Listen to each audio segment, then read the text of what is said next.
Hi guys and welcome back. It is really late and I am trying to not talk too loud because my boyfriend is asleep in the next room, but I'm just popping in here to give you some quick reaction, reflections and analytics. I don't know. It's late, guys. It's late. On the second semifinal that we just saw, it literally ended like 2 minutes ago, and I have taken some notes for you. Of course, we're gonna get into see and talk a little bit about the 10 entries that made it through to the final and making the lineup complete. We now just have to wait to see where they will place in the final, if they will go in the first or the second half. Most of these entries will though end up performing in the second half, and you can talk about that how much you want, but right now I just want to give you some thoughts about this semifinal that we saw. And in general, I must say, I thought it went a little bit smoother. I did not react to seeing that many cameramans being in the shots as we saw in the first semifinal, which is an improvement.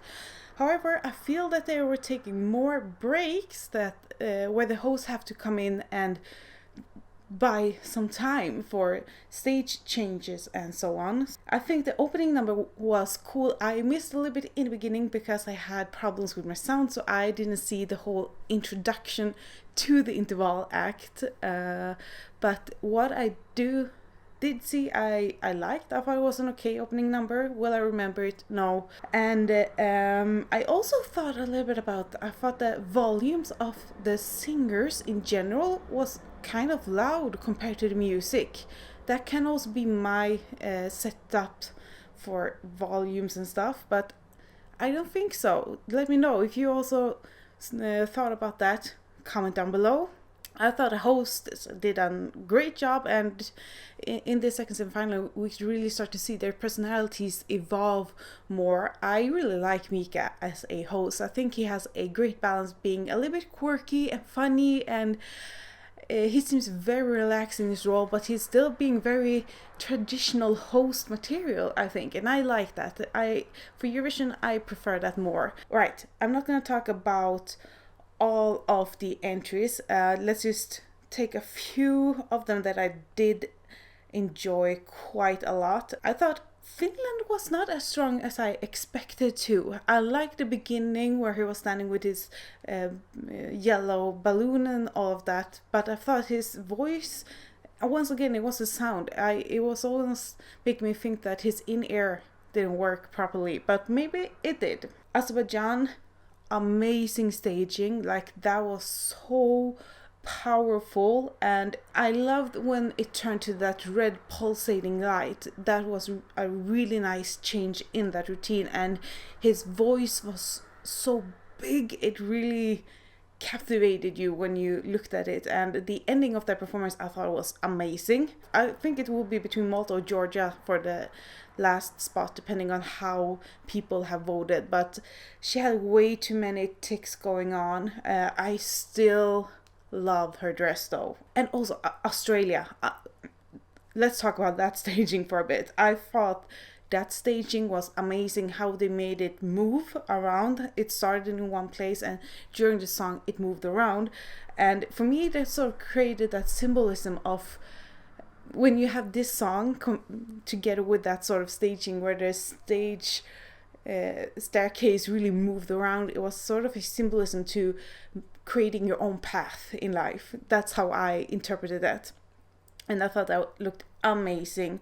Did you notice though that the mic stand he had on top of the stairs was not set to right hand? It was like literally down here, and he tried to pull it up but it didn't work, so he would just had to, and you can see that it threw him off a little bit, but he made it work. Ireland, oh, I really thought Ireland would make it through when I saw the performance. I thought she was amazing. I was super blown away by her, and I voted for her because I thought she deserved to go to the final. I thought it looked great. She sounded great. She seemed so confident on stage. I believed in her staging and her performance and her vibe, basically. I thought it was really good, and it was a big step up from the rehearsal video that I saw. Poland was amazing.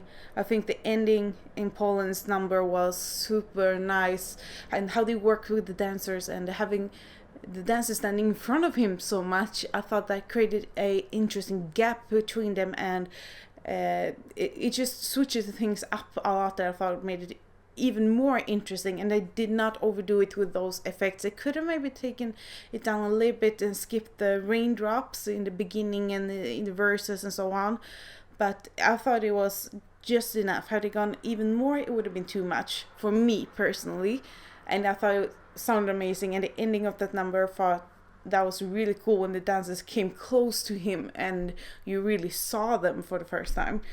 It was great. Okay, let's talk Sweden. I have so much to say, but to really sum it up, I thought it was the most professional performance of the evening. It was, it looked really nice. It did not look the same as in Melodifestivalen. Obviously, the staging is different. We're working with different people. Yeah.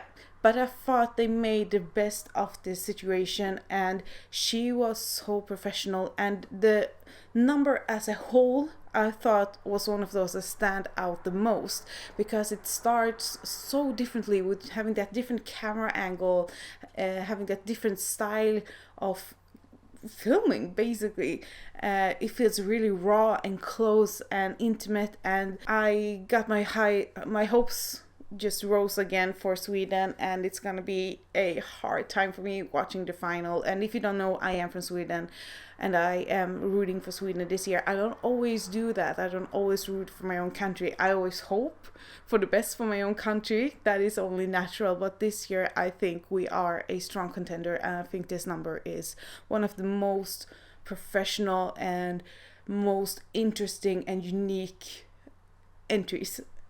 I'm just gonna leave it at that. Alright, let's have a quick look. I just also have to say something that I also thought about, and I've thought about it already in the first semifinal, and I don't know what it is, but I have seen so many close-ups of the artists and you can see them sweating, which is normal that you do when you are on stage, because you have lights and you have clothing and there is nerves, there's so much going on. But usually you have stage makeup on, so you don't see the sweat. Maybe like after 3 minutes, and when you're closing in the end, you can see them getting a little bit shiny. But I've seen so many that starts off looking very sweaty, and that makes me wonder, why is that? What is it with the makeup department? Are they not using the right stage makeup? What is the issue? Because it's not the first time that we're having Eurovision in a hot country, in hot weather countries. Like when we were in Lisbon, it was so hot in the arena. It was insane, and we did not see that kind of sweat going on.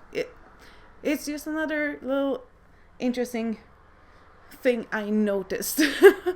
And it's like, it's natural, so I'm not bothered by it. I'm just a little bit, it makes me think, because we have great stage makeup all around the world available that are supposed to aid in getting rid of the sweat, and there is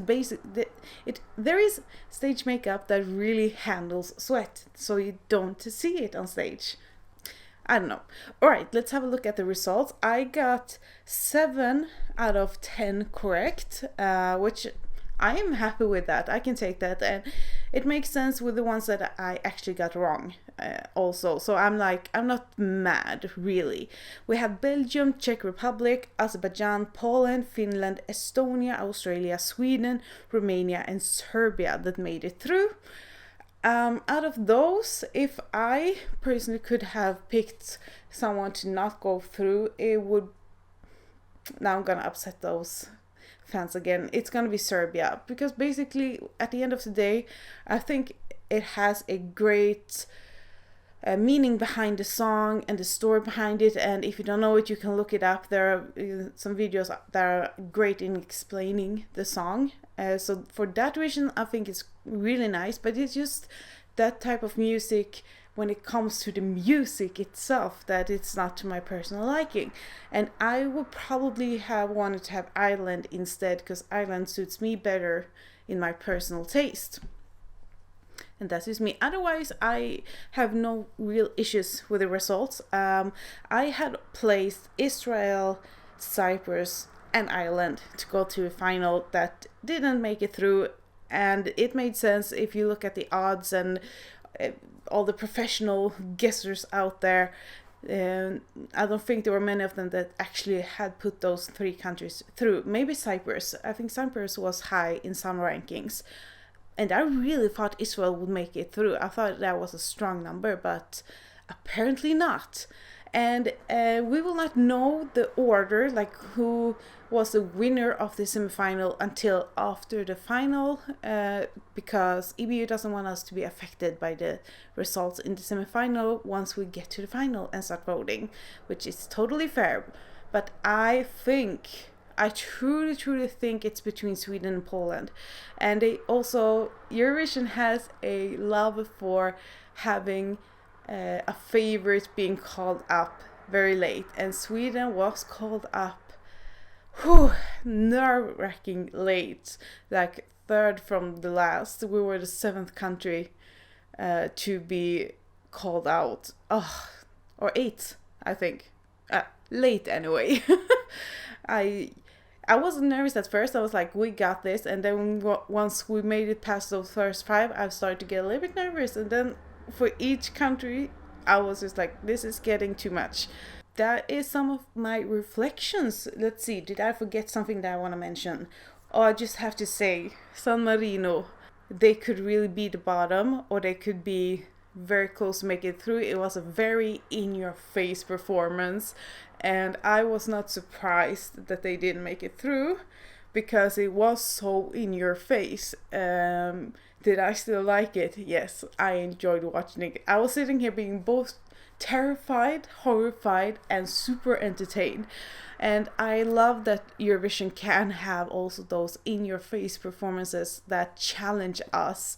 And it was a lot to take in with that number. I love a rebellious entry from time to time. Otherwise, I think I have said everything I wanted to say. It's really late. I have a little bit of a headache, so I'm gonna go to sleep now and just go to sleep in peace that Sweden made it through, and we have our final countries. Let me know in the comment sections what your favorites were tonight, and if you got, how many did you get right, and anything else you want to talk about the show. I am stumbling on my words now, and I really need to go to sleep, guys.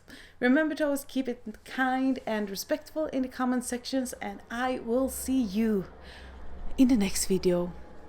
Bye.